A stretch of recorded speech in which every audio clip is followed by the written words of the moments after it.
The death of Cowboys defensive end Marshawn Kneeland is throwing a spotlight on mental health awareness and issues facing really all of us at a time or another. Police say the 24-year-old was involved in a police chase through Plano and into Frisco last night. Police say he later crashed and left the scene, and that's when he was found dead with a gunshot wound. Based on police radio traffic, Kneeland was in a crisis. This evening, tributes from fans, coaches, and organizations began pouring in. Fox 4's Casey Stiegel spoke with some fans tonight. Casey. Steve, hi. We've seen a stream of mourners all day and into the evening here as Cowboys staff and fans alike are still trying to process today's shocking news. It's humble but heartfelt. I'd love to maybe star or just add a tribute, a memorial, just to honor him and what a great person and player he was. The Martinez sisters brought a few flowers and candles to the star on Thursday to honor defensive end Marshawn Kneeland.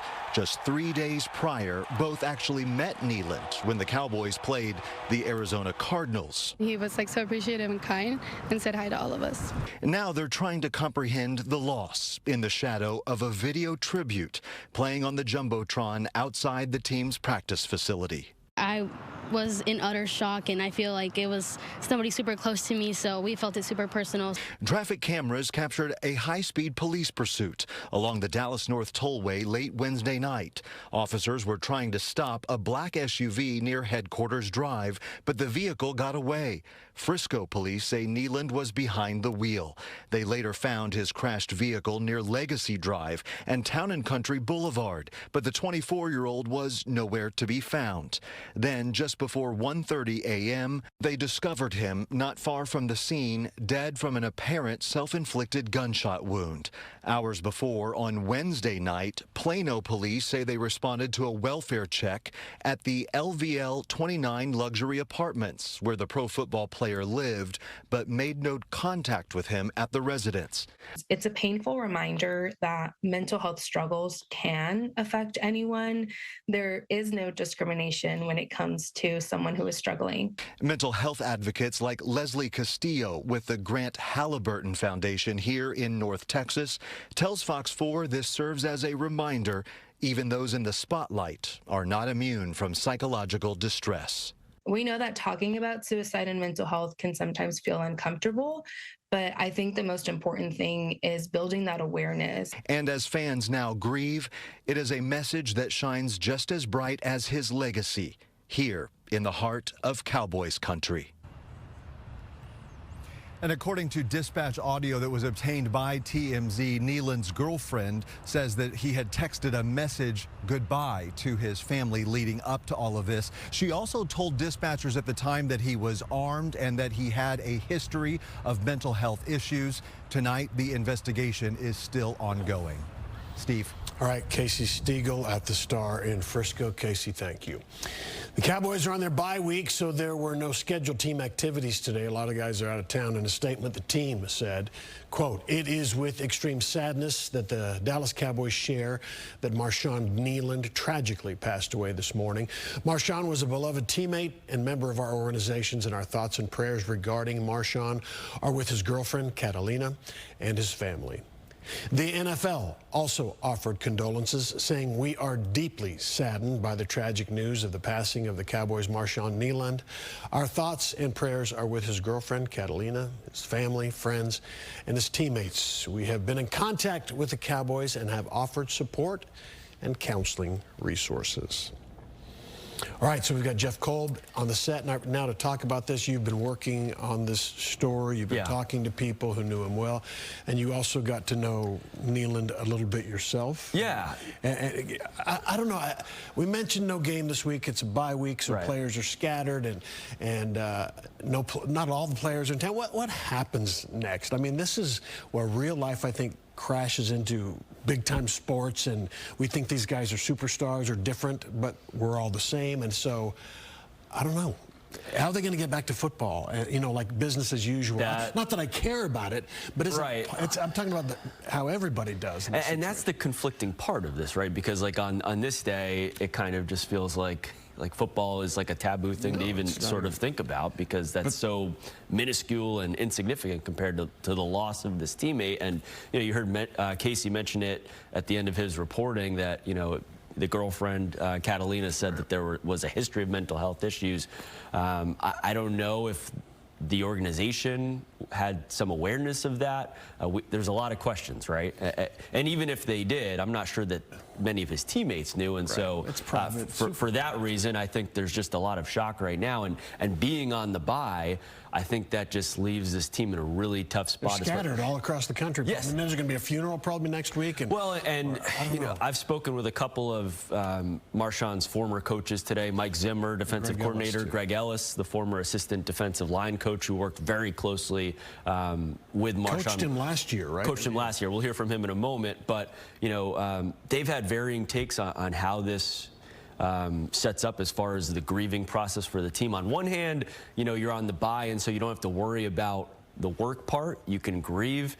But I think the consensus is that it would be better to grieve in one room together as a team. You know, and Greg Ellis, as we're mentioning, you know, he had a really tight relationship with Marshawn Kneeland. Really was the guy like banging on the table for Jerry Jones to take him. And this is a little bit of what Greg had to say to me about his relationship, how special Marshawn Kneeland was to him. Knowing him was a once-in-a-lifetime opportunity for me. You know, he brightened every room that he walked in. You know, and that's why, you know, you say, man, when this kind of stuff happens, you feel like, you know, how could this happen? You know, it's just because he was a sunshine to a lot of people over there. You know, he was a real upbeat guy. But, you know, I did see some withdrawal stuff from him that kind of isolated. He would isolate himself sometimes. But, you know, just a little concern about it, but definitely nothing major that had me to think that something like this would ever happen. And he really liked him. You could tell the way he talked about him. He liked, he liked him. He liked the young man. He seemed like a guy who liked to have fun. Yes. I saw some of your interview. He was having a good time. He enjoyed it. You knew him in that kind of way. You were, as a reporter, asking. And it's interesting. It's also interesting to me that he's arguably coming off his best game of his career ever. Scored a touchdown, recovered a blocked punt last week. And I think for a lot of people that makes us struggle a little bit with just the timing here, okay? You know, like, he just had the pinnacle play of his professional and just general football career. I think from the outside, not really knowing any better, people are like, life is good. Life is good. You're a Dallas Cowboy. You're 24 years old. You're a second-round pick. You're a millionaire. And you just made a huge play on Monday Night Football. And I think that just so well depicts how little we really know about what people are going through. I want to get into that a little bit, and maybe I don't know if you have any more interviews to get into, but football is a macho sport, and it's difficult for people in general to talk about their personal challenges. I think, in particular, maybe men more so. These guys, big-time football players, bad dudes, would probably be the least likely, and that's a challenge. It's just, and now they got to play Monday Night Football, and I don't know where he was, but we all need to be more aware of what's happening around us at any moment. Well, and that was one thing that Greg Ellis really spoke about with me in our interview, which I was really grateful to have today, was we can all do a better job of checking up on other people, checking up on people around us. You know, hey, are you okay? It can be little things. And Greg was clearly so remiss that he hadn't texted Marshawn after that Monday Night Football play. And he told me, you know, I don't know if that would have made a difference, but it's just important to have those moments. Greg was aware that you know, there was some stuff that Marshawn was going through, and that was part of what my conversation with Marshawn centered on at that first training camp he was at in August of 2024, the loss of his mother. And really, I was just blown away at that time about his strength to persevere through that loss that February and go through the draft process and realize this dream of not only himself but his mother, Wendy, to make it to the NFL. This is a portion of that interview. How did you move forward?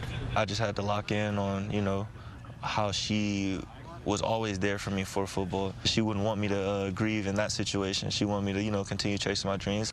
In April, with the 56th overall pick in the draft, the Cowboys made that dream come true. At what point after that moment did you take a moment to talk with your mom? It was definitely that night. I have a urn with her ashes in it. So, you know, I was able to just go outside, like take my time away from people and just, you know, basically hold that and, you know, act like she was still there. What'd you say to her? We made it. Yeah, we made it. He made it. He made it. And sadly, you know, tonight he's reunited with her. Gosh, we just all got to check on our friends and just, I mean, you know, how you doing? Yeah. Right? How you doing? How you really doing? Is everything okay? And that would all, I mean, you know, if you're that good a friend, yeah, that would open something up. I don't know. So it's a really tough time, and I know the Cowboys had some interactions from afar today over Zoom and whatnot, but next week will be a whole different thing walking back into that locker room and seeing that number 94. Yeah. All right, Jeff, thanks. Appreciate it. Got it. So Kneeland's former coach, Mike Zimmer, who has experienced suicide as his own son, committed suicide, spoke on the 24-year-old's death with Jeff.